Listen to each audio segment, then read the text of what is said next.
Les amis, salut à tous, très heureux de vous retrouver. J'espère que vous êtes en forme, que vous soyez et soyez bienvenus à la maison dans mon petit bureau pour cette nouvelle vidéo débrief de cette finale de Coupe du Monde des clubs. Comme je vous l'avais dit hier lors de ma vidéo preview, on revient sur ce match. Paris assommé, Paris a été totalement dominé durant cette finale de Coupe du Monde. On a vu le Real Madrid qu'on a vu face au Paris Saint-Germain. Mais ce soir-là, c'était le Paris Saint-Germain qui était comme le Real Madrid, dominé par Chelsea de bout en bout. Paris n'a pas vu le jour. On va revenir sur ce match, évidemment. Euh, Triste pour les Parisiens qui auraient pu repartir avec un nouveau trophée à l'issue de cette saison. Mais quand même, 4 trophées sur 5 cette saison, c'est déjà pas mal. On va revenir évidemment sur cette saison euh, historique du Paris Saint-Germain dans une prochaine vidéo qui sortira cette semaine, que je vais tourner évidemment ce lundi, euh, pour revenir un peu sur cette saison magique du Paris Saint-Germain. Évidemment, je vous tiendrai informé sur Twitter de quand elle sortira. On va revenir évidemment, on va commencer évidemment par les compositions d'équipe des deux clubs. Alors, côté Chelsea, Sanchez, Cousteau, Çalhanoğlu, Cowell, Cucurella, James, Cancedo, Enzo, Palmer, Neto et Joe Pedro. Côté parisien du grand classique, Donnarumma, Hakimi, Marquinhos, Beraldo, Mendes, Vitinha, João Neves, Fabien Ruiz, Désiré Doué, Kvisha, Kvaratskhelia et Ousmane Dembélé. Ce match est parti totalement fou, les amis. Le Paris Saint-Germain n'est pas rentré dans cette finale. Dès les premières minutes, Chelsea pressé, avait beaucoup plus la balle. Les Parisiens n'y arrivaient pas et de nombreuses erreurs techniques ont eu lieu dans ce match. Et à la 10e minute de jeu, Cole Palmer trouve la faille et punit les Parisiens. Et ça fait 1-0 pour Chelsea. Chelsea est en confiance après ce but. Palmer, après ce but, les Paris, vers la 6e minute, pardon, pas la 15e. Euh, Après ce but, les Parisiens n'y arrivent toujours pas.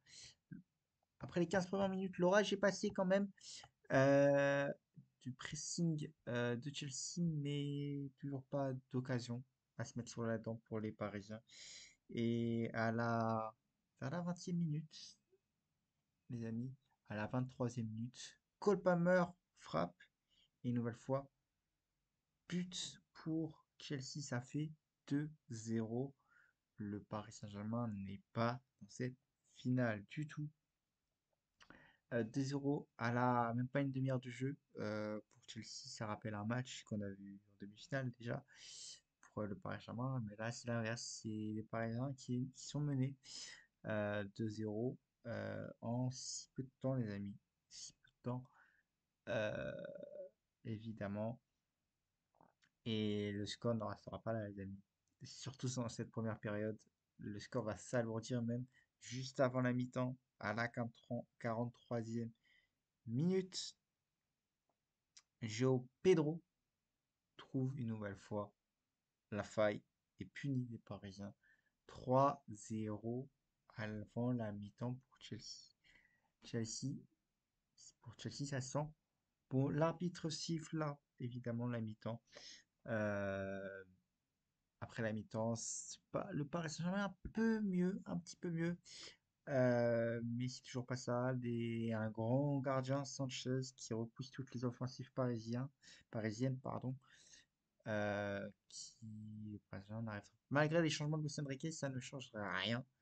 Le score en restera là, ça nous fera 3-0 et Chelsea remporte une nouvelle Coupe du Monde des clubs et on sera la prochaine, ce sera dans 4 ans.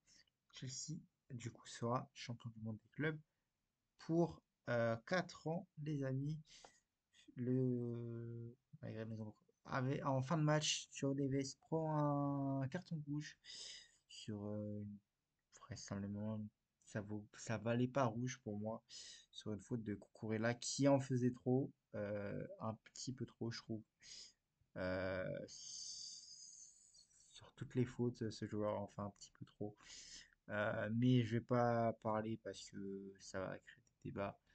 Je ne veux pas rentrer dans des débats ou des polémiques.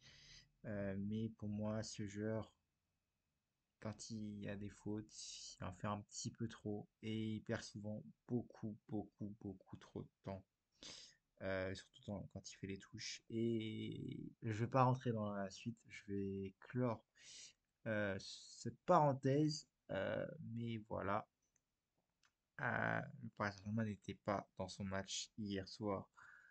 Euh, et du coup, Chelsea en a profité pour s'imposer, les amis. Voilà le résumé complet de ce match qui est très dur pour les Parisiens. Ils auraient pu y relever. Gagner un nouveau trophée, comme je vous l'ai dit en intro. Mais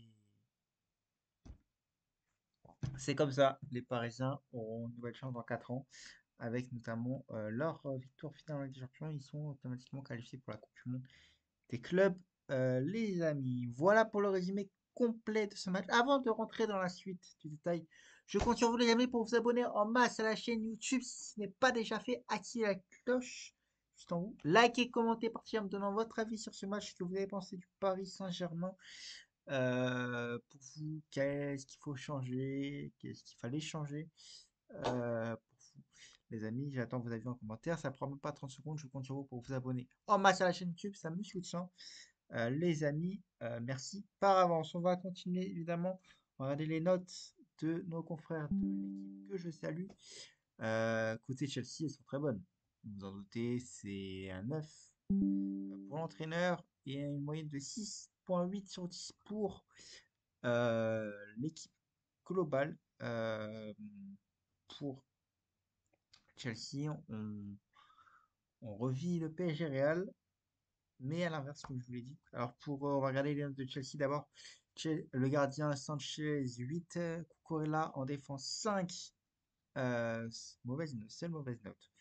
Euh, Colwill 6, Chalot 6, Gusto 8, milieu de terrain, Cacedo pardon, 7, James 7, Neto 6, Fernandez 6, Palmer 9, très bon match de Palmer, sans doubler. Et Joao Pedro 7. Côté parisien, la moyenne est très basse. 2,9 sur 10 pour l'équipe. La note du coach Enrique 3. Donnarumma qui n'a pas malheureusement pas pu faire grand-chose sur des occasions, obtient quand même la note de 4. Hakimi 5, Marquinhos 4, Beraldo et Nuno Mendes obtiennent tous les deux la note de 2. En défense, au milieu de terrain, João Neves 2, notamment avec son carton rouge également. Vitinha et Fabien Ruiz 3. En attaque, 3 pour Désiré Doué également. Ousmane Dembélé et Gvicha Kvaratskhelia obtiennent la note de 2. Très mauvaise note pour l'ensemble du Paris Saint-Germain qui n'était pas dans son match. Les amis, on va regarder évidemment les stats avant, mais à regarder le positionnement des deux équipes, les amis. Chelsea est partout dans la moitié de terrain, parisienne. Chelsea attaque vers le bas, je rappelle. Euh, du coup, c'était partout Chelsea. Et regardez le côté parisien, eux, ils attaquent vers le haut.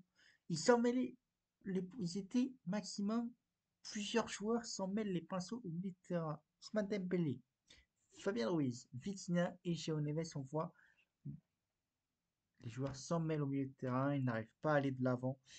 Euh, Seul Grisha, Kvaratskhelia, Désiré Doué et Hakimi sont dans la moitié de terrain de Chelsea. Le reste, c'est dans la moitié de terrain parisienne. Une nouvelle fois, on retrouve le dispositif que la positionnement comme ce qu'avait le Real Madrid lors de la demi-finale face au Paris Saint-Germain.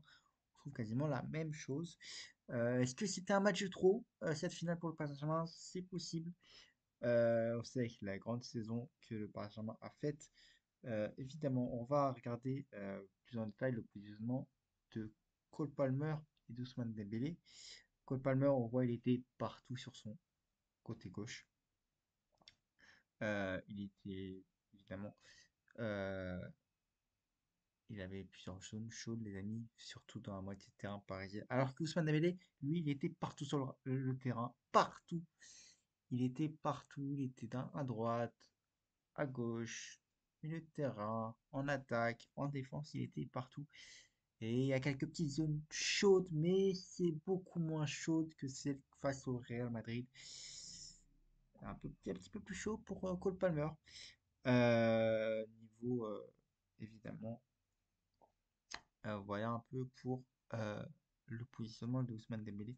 J'ai pris les deux numéros 10, évidemment, euh, pour montrer un petit peu la différence entre la performance de Chelsea et du Paris Saint-Germain. Et on voit les Nets, les amis, où le Chelsea était beaucoup plus fort que le Paris Saint-Germain. Mais pourtant, les amis, sur l'ensemble du match, j'ai oublié les stats. Je vais vous montrer les stats, les amis. Euh, Pourtant, sur l'ensemble du match, euh, c'était avantage. euh, Hop, voilà. Tac. Pourtant, sur l'ensemble du match, les amis, on peut voir euh, que le Paris Saint-Germain avait la possession de balle. euh, Avec 66%. Sur l'ensemble du match, j'ai pas pris une mi-temps là, c'est l'ensemble du match. 66 contre 34. 10 tirs pour Chelsea au total. 8 pour Paris. 5 cadrés pour Chelsea. 6 pour Paris. Grosse occasion. 3 les 3 buts pour Chelsea. Une seule grosse occasion pardon, pour le Paris Saint-Germain. Les passes, 81% de passes pour Chelsea réussi, alors que Paris, c'est 90% sur l'ensemble du match. Passe, les cartons jaunes, évidemment. Mais on voit que le Paris Saint-Germain, cette deuxième mi-temps, c'est un peu ressaisi. Ce qui avait plus la balle, évidemment, en deuxième période, que en première, parce que première période, c'était pas trop ça pour le Paris Saint-Germain. Il perdait rapidement le ballon. Euh, Mais c'est comme ça, les amis. C'est le foot, mais comme je vous dis, c'est peut-être la finale de trop. Après plus de 65 matchs joués, toutes compétitions confondues en une saison, c'est sûrement la finale de trop. Surtout que d'autres joueurs ont joué 73. Je penserais à Bradley Barcola, Désiré Doué, toutes compétitions confondues avec la sélection, évidemment. Mais voilà, c'était peut-être la finale de trop. Cette finale. Voilà, les amis. On va quand même dire bravo à Chelsea qui remporte cette Coupe du Monde des clubs et qui est champion du monde des clubs pendant 4 ans. Bravo Chelsea. Ils ont fait un match remarquable. Une Coupe du Monde remarquable quand même, euh, malgré après une saison aussi avec leur titre de en conférence League, en Europa Conference League, évidemment. Voilà les amis pour cette vidéo débrief de cette finale du Coupe du Monde des clubs entre le Paris Saint-Germain et Chelsea qui s'est imposé 3-0 face au Paris Saint-Germain. Voilà les amis, n'hésitez pas à me donner votre avis en commentaire sur ce que vous avez pensé de cette finale de Coupe du Monde des clubs. Et surtout, n'hésitez pas à vous abonner en masse à la chaîne YouTube. Je compte sur vous, ça me soutient, les amis. Maintenant, place au repos pour les Parisiens, les joueurs parisiens, mais l'actualité parisienne continue. Le mercato va pouvoir battre son plat côté parisien. Les amis, évidemment, on se retrouvera sûrement pour des vidéos mercato. Les amis, je vous tiendrai informé. Du coup, je compte sur vous pour vous abonner en masse à la chaîne YouTube, à liker, à commenter, partager, activer la petite cloche pour ne manquer aucune prochaine vidéo. Voilà les amis pour cette vidéo. C'est la fin d'une saison pour le Paris Saint-Germain qui malheureusement a perdu cette finale. Mais place à la saison prochaine, évidemment, côté Paris Saint-Germain. Voilà les amis, on se retrouve évidemment demain pour la vidéo. Je pense demain pour la vidéo retour sur la saison du Paris Saint-Germain que je vais tourner dans la journée aujourd'hui. Euh, et que je sortirai sûrement demain, les amis. Je suis informé, mais vous verrez. N'hésitez pas aussi à aller sur mon Twitter. C'est le lien dans la description. Je compte sur vous, les amis. Abonnez-vous en masse, likez, commentez, partagez, activez la petite cloche. Je compte sur vous, les amis. Ça me soutient. Merci par avance. Et n'oubliez pas, mon like motive toujours comme d'habitude. Profitez des vôtres et je vous embrasse.